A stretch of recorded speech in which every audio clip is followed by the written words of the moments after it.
ನಗುವಿನ ಒಡೆಯ ಕರುನಾಡ ರತ್ನ ಡಾಕ್ಟರ್ ಪುನೀತ್ ರಾಜ್ಕುಮಾರ್ ಅವರಿಗೆ 50ನೇ ವರ್ಷದ ಹುಟ್ಟುಹಬ್ಬ ಮಹಾಲಿಂಗಪುರದ ಯುವಕರು ಸರಳ ಸುಂದರವಾಗಿ ಆಚರಿಸಿದ್ರು.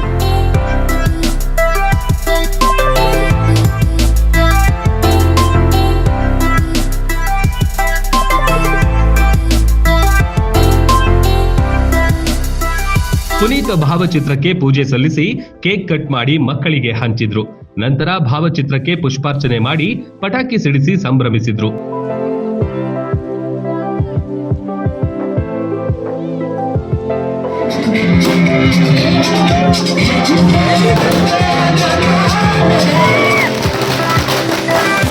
ಬಂದಂತಹ ಎಲ್ಲ ಅಭಿಮಾನಿಗಳಿಗೆ ಊಟದ ವ್ಯವಸ್ಥೆ ಮಾಡಿದ್ರು. ಈ ಸಂದರ್ಭದಲ್ಲಿ ಎಲ್ಲಾ ವಯೋಮಾನದ ಅಪ್ಪು ಅಭಿಮಾನಿಗಳು ಭಾಗಿಯಾಗಿದ್ರು.